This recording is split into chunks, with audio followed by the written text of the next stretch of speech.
आप सभी को जय मसीह की गुड इवनिंग। शाम के समय हम आप सभी का स्वागत करते हैं। एक बार फिर से आज की क्लास में आगे बढ़ेंगे। बढ़ते हुए हम प्रेरितों के काम और उसके 14 अध्याय के 11वें वचन से आगे हम देखेंगे और आगे बढ़ेंगे। चैनल को लाइक करें, सब्सक्राइब करें, शेयर करें ताकि बहुत तेरे लोगों तक ये जो क्लास है वो पहुंच सके। चलिए क्लास में बढ़ते हैं। लोगों ने पौलुस का यह काम देखकर लुकानियों की भाषा में ऊंचे शब्द से कहा। लुकानियों की एक भाषा थी जो बोली जाती थी। ऊंचे शब्द से कहा, देवता मनुष्य के रूप में होकर हमारे पास उतर आए हैं। तो ये पौलुस को एक देवता के समान समझा करते थे और बोले कि एक देवता मनुष्य के रूप में इस जगत में हमारे बीच में आ गए भैया, है ना। और आकर के इन्होंने हमें बड़े छुटकारे को दिया, हमारी समस्या को दूर किया। ये एक बड़ी विचित्र घटना, क्योंकि एक लंगड़ा जो उछलने कूदने लगा और चलने फिरने लगा, दौड़ने लगा, जो लंगड़ा पांव से चल नहीं सकता था, कमजोर था, वो चलने दौड़ने भागने लगा। और इन लोगों ने देखा कि नहीं, ये कोई देवता है जो मनुष्य के रूप में होकर हमारे पास उतरा है। पहली आज्ञा जो हमने देखी सुबह वो क्या थी? तू मुझे छोड़ दूसरों को ईश्वर करके ना मानना। लेकिन ये लोग पौलुस को देवता के रूप में समझने लगे। उन्होंने बरनबास को जूस और पौलुस को हेरमेस कहा, क्योंकि वह बातें करने में मुख्य था। क्यों? क्योंकि बरनबास को जूस और पौलुस को हेरमेस, दो ईश्वर का नाम इनको दे दिया गया, जूस और हेरमेस। बहुत बेहतरीन, ईश्वर के समान ईश्वर के समान इनकी तुलना की जा रही थी उस वक्त। और हमने देखा कि बरनबास को जूस और पौलुस को हिरमेस कह दिया गया।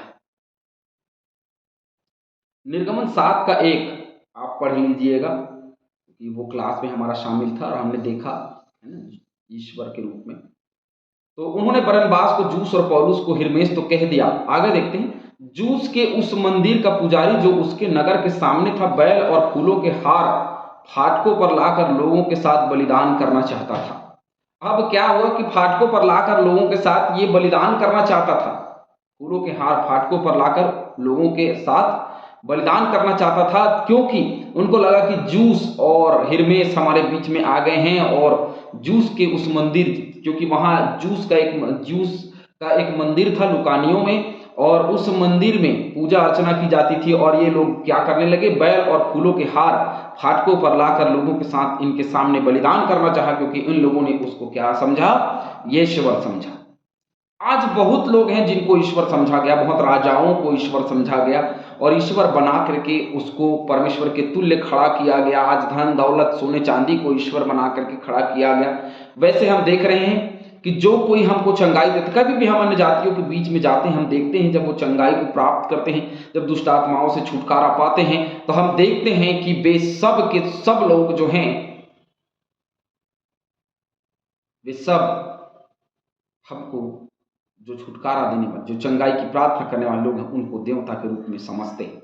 लेकिन परमेश्वर ने कहा, तू मुझे छोड़ दूसरों को ईश्वर करके ना मानना। सचमुच में इनका मानना गलत था। इन लोगों ने उनके लिए बलिदान करना चाहा, बैल का और फूलों का हार का। लेकिन आगे देखते हैं, परंतु बरनबास और पौलुस प्रेरितों ने जब यह सुना तो अपने कपड़े फाड़े और भीड़ में लपके और पुकार कर कहने लगे, हे लोगों, तुम क्या करते हो?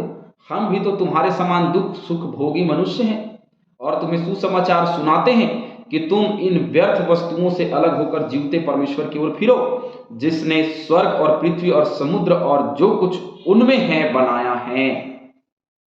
प्रेरितों के काम में हमने देखा स्वर्ग, पृथ्वी और समुद्र कैसे बनाए गए, कैसे सृजे गए। इसके विषय में हम वापस चर्चा नहीं करेंगे, क्योंकि हम अपने क्लास में चर्चा कर चुके हैं। लेकिन थोड़ी देर समुद्र और पृथ्वी, क्योंकि पृथ्वी सुनसान बेडोल पड़ी थी उस वक्त देखते हैं कि गहरे जल के ऊपर पवित्र आत्मा जो है वो मंडराया करता था। उन दिनों में पृथ्वी और समुद्र को बनाया, अलग किया, उजियाला और अंधियारा का अलग किया और अलग करके ये दुनिया बनाया, सृष्टि की रचना की। और कहां से? स्वर्ग से।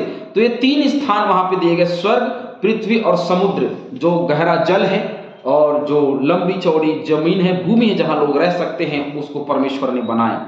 तो तुम लोग ये जो गलत कर रहे हो, जो अभी तक पूजा अर्चना कर रहे थे, उससे फिरो और फिर करके परमेश्वर की समीपता में आओ। इसीलिए तो हम सुसमाचार प्रचार करने तुम्हारे पास आए हैं भैया। भजन संहिता 146:6।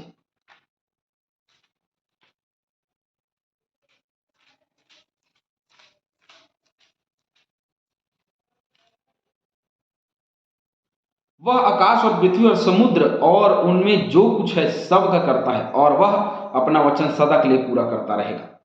तो ये सब का ईश्वर उसने सृजा है, चाहे वो समुद्र हो, आकाश हो, चाहे वो स्वर्ग हो, सबको परमेश्वर ने सृजा और उसी ने बनाया है। प्रकाशित वाक्य 14:7।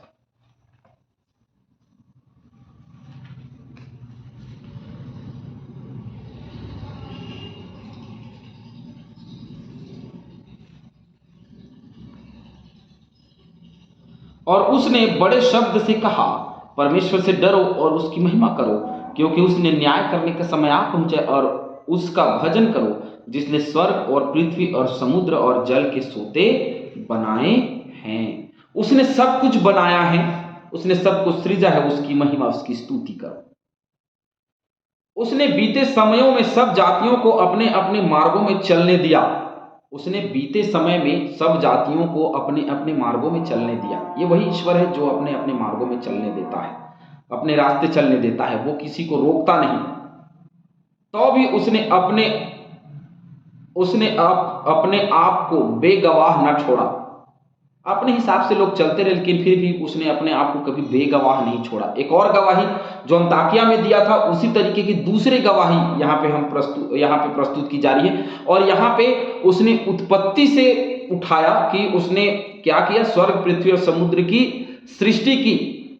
और कोई दूसरा ईश्वर नहीं है, हम ईश्वर नहीं है, केवल परमेश्वर जिसने सृष्टि की वही ईश्वर है। और सब जातियों को अपने अपने मार्ग में चलने की स्वतंत्रता उसने दी, लेकिन फिर भी उसकी गवाही हम देने आए हैं, क्योंकि उसने अपने आप को बेगवाह नहीं छोड़ा, किंतु वह भलाई करता रहा और आकाश से वर्षा और फलवंत ऋतु देकर तुम्हारे मन को भोजन और आनंद से भरता रहा। फिर भी उसने कभी तुमको छोड़ा नहीं, त्यागा नहीं, लेकिन लगातार आकाश से वर्षा कराता रहा, फलवंत ऋतु देकर तुम्हारे मन को भोजन और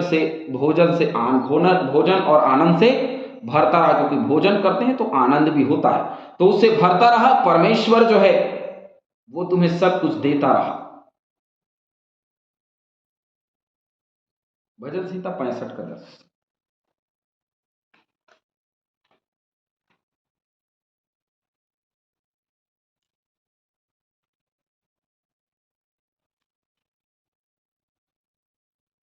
तू रेघारियों को भली भांति खींचता है और उनके बीच की मिट्टी को बैठाता है। तू भूमि को मेह से नरम करता है और उसकी उपज पर आशीष देता है। ये भजनकार दाऊद कहते हैं। भजन संहिता 4:7 भी देखते हैं।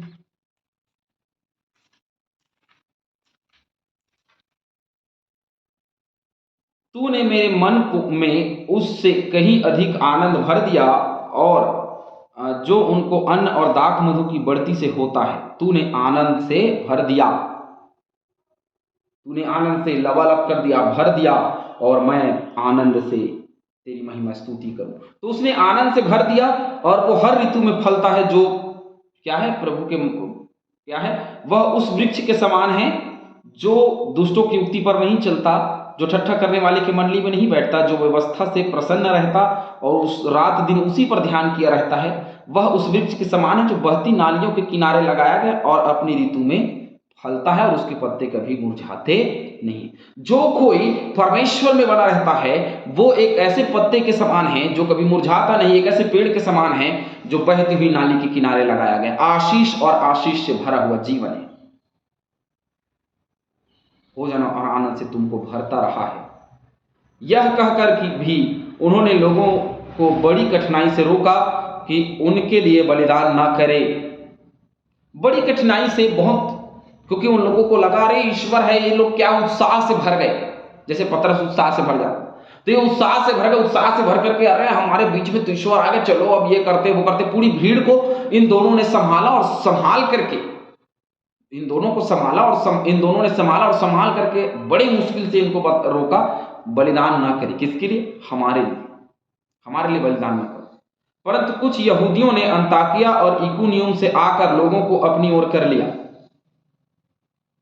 क्योंकि यहूदी लोग जो हैं वो जहां जहां प्रभु यीशु मसीह जाया करते थे वहां वहां ये भी जाया करते थे। जहां जहां बरनबास पौलुस गए वहां वहां ये लोग भी आते रहे। तो अंताकिया में उन्होंने किया और इकुनियुम में भी किया। वैसे ही वहां से लोग आए कहां? लुकाउनिया। लुकाउनिया आए और लुकाउनिया आकर के लोगों को अपनी ओर कर लिया और पौलुस को पथरवाह किया और मरा समझकर उसे नगर के बाहर घसीट ले गए। सारी चीजें होते रही और यहाँ पे एक बड़ा सताव पौलुस के जीवन में आया और इन लोगों ने उसको मरा समझ करके छोड़ा। दूसरा कुरिन्थियों 11:25।